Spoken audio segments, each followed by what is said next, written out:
जय हिंद दोस्तों। यूपीएससी केंद्र में आप सभी का स्वागत है। सबसे पहले तो आप सभी को बसंत पंचमी और सरस्वती पूजा की हार्दिक शुभकामनाएं। मां सरस्वती आप सभी पे कृपा बनाए रखे। आज 16 फरवरी 2021 है और कल 15 फरवरी 2021 का भी करंट अफेयर वीडियो नहीं आ पाया था, तो आज हम दोनों दिन का करंट अफेयर से रिलेटेड जो भी इंपॉर्टेंट टॉपिक्स होंगे उसको डिस्कस कर लेंगे। तो चलिए शुरू करते हैं। पहला आर्टिकल जो है यह है वर्ल्ड ट्रेड ऑर्गेनाइजेशन को लेके।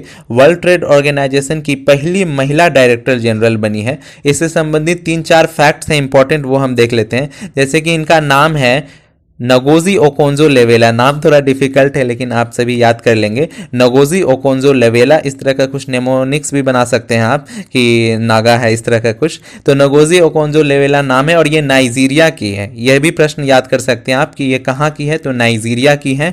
साथ ही साथ यह पहली महिला तो है ही, साथ ही ये पहली अफ्रीकन भी है जो वर्ल्ड ट्रेड ऑर्गेनाइजेशन का डायरेक्टर जनरल के पद पर स्थापित हुई है। इससे पहले अफ्रीका का कोई भी व्यक्ति डायरेक्टर जनरल के पद पर स्थापित नहीं हुआ था। तो ये फैक्ट्स आप याद कर लेंगे कि पहली महिला का नाम क्या है, तो नगोजी ओकोंजो लेवेला, और पहली अफ्रीकन भी पूछे तो यही है। साथ ही साथ ये नाइजीरिया की है। वर्ल्ड ट्रेड ऑर्गेनाइजेशन से संबंधित कुछ फैक्ट्स भी हम देख लेते हैं। इसकी स्थापना 1 जनवरी 1995 में हुई थी और इसका हेडक्वार्टर जो है वह जेनेवा स्विट्जरलैंड में है। इसके मेंबर कंट्री की संख्या 164 है और भारत भी इसका एक मेंबर है और ये पूरे दुनिया का 98% वर्ल्ड ट्रेड को देखता है। इसका प्रमुख लक्ष्य भी यही है, जो ट्रेड है उसे उसमें ओपननेस लाना, मार्केट में ओपननेस लाना।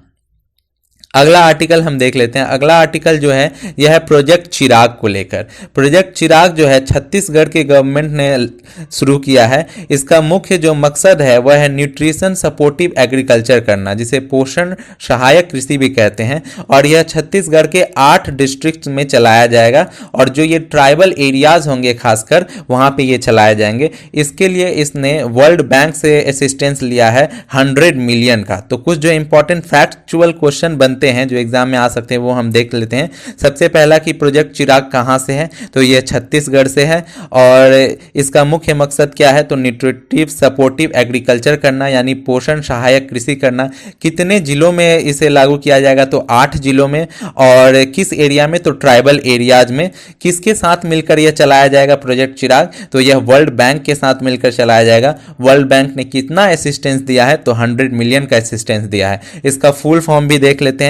चिराग का फुल फॉर्म है Chhattisgarh inclusive rural and accelerated agricultural growth. तो ये प्रोजेक्ट चिराग के बारे में जो इंपॉर्टेंट क्वेश्चन बन सकते हैं उन्हें हमने डिस्कस कर लिया।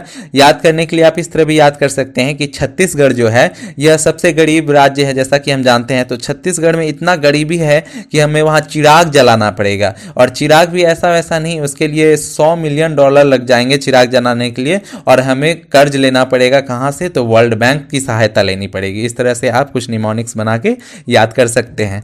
अगला जो आर्टिकल है वह है हमारा India first dolphin research centre बनने जा रहा है। इसका अनाउंसमेंट तो पहले ही हो गया था लेकिन हाल फिलहाल में भी यह न्यूज में बना हुआ है क्योंकि इसका स्थापना होने जा रहा है। तो इंडिया का पहला डॉल्फिन रिसर्च सेंटर जो बनने जा रहा है यह पटना बिहार में बनने जा रहा है।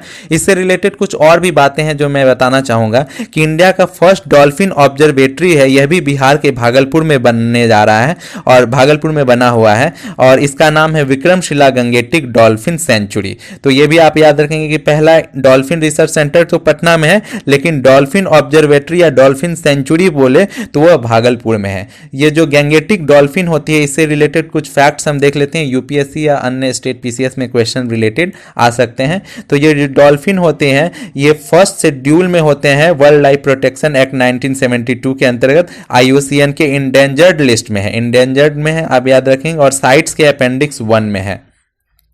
इसे नेशनल एक्वेटिक एनिमल भी कहा जाता है। नेशनल एक्वेटिक एनिमल घोषित किया गया है इसे। और 5 अक्टूबर को national Ganga river dolphin day मनाया जाता है, यानी डॉल्फिन डे जो है वो 5 अक्टूबर को मनाया जाता है। इसे भी आप याद रखेंगे।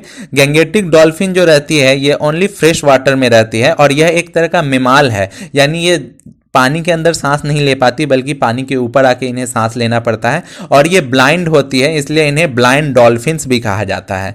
ये अल्ट्रासोनिक वेव को भी एमिट्स करती हैं, ये भी आप ध्यान रखेंगे। और इसका और नाम सूसू भी है, या हम लोग भागलपुर वाले एरिया में इसे सौंस या ग्रामीण एरिया में सौंस भी कहा जाता है। तो ये इंपॉर्टेंट फैक्ट्स आप डॉल्फिन के बारे में याद रखेंगे। बीपीएससी में इस तरह के प्रश्न आने का बहुत ज़्यादा संभावना है, और यूपीएससी में भी इस तरह के प्रश्न आते ही रहते हैं। अगला जो आर्टिकल वह है Arjun man battle tank. Arjun man battle tank जो है यह इंडियन आर्मी को हाल ही फिलहाल में मोदी जी ने सुपुर्द किया है, और इसका जो नाम है MK-1A भी कहा जाता है इसे, अर्जुन मैन बैटल टैंक जो है। और यह टोटली इंडिजिनसली डेवलप्ड है, यानी मेकिंग इंडिया प्रोजेक्ट के तहत इसे बनाया गया है, पूर्ण रूप से भारत में ही बनाया गया है, डीआरडीओ ने बनाया है। और 180 यूनिट यानी कि 180 ये जो टैंक है वो सौंपे जाएंगे किसे, तो इंडियन आर्मी को। और मोदी जी ने इसे चेन्नई में इंडियन आर्मी को पहला बार चेन्नई में इंडियन आर्मी को सौंपा।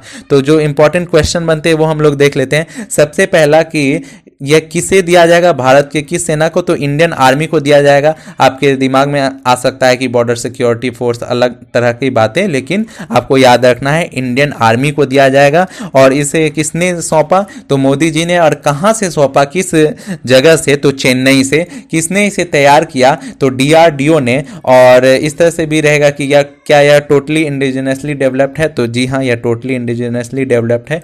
कितना यूनिट सौंपे जाएंगे, तो 180 यूनिट सौंपे जाएंगे। ये सारे क्वेश्चन बनते हैं इससे, आप सभी देख लेंगे। अगला जो आर्टिकल है वह है कोविड वॉरियर मेमोरियल बनने जा रहा है। क्वेश्चन बनता है कि कोविड वॉरियर मेमोरियल कहां बनेगा, तो यह ओडिशा के भुवनेश्वर में बीजू पटनायक पार्क में बनेगा। ये आप ध्यान रखेंगे। कोविड वॉरियर्स जो थे, फ्रंट लाइन वर्कर्स जो थे, जैसे कि डॉक्टर्स हो गए, नर्सेस हो गए, सफाई कर्मी हो गए, पुलिस हो गई, जिन लोगों ने अपनी जान गंवाई इस कोरोना महामारी में लड़ते हुए, फ्रंट लाइन वर्कर के रूप में काम करते हुए, उनकी याद में ये मेमोरियल बनाया जाएगा। तो ये भी आप याद रखेंगे। अगला जो आर्टिकल है यह है corporate India risk index. Question है कि कॉर्पोरेट इंडिया रिस्क इंडेक्स कौन निकालता है, तो ये आईसीआईसीआई लैम्बार्ड निकालेगा। आईसीआईसीआई लैम्बार्ड जो है ये 15 सेक्टर की कंपनियों से रिलेटेड यह इंडेक्स निकालेगा, रिस्क देखते हुए कि वो अगर लोन लेते हैं तो कितना रिस्क है कि वापस वो चुका पाएंगे या नहीं।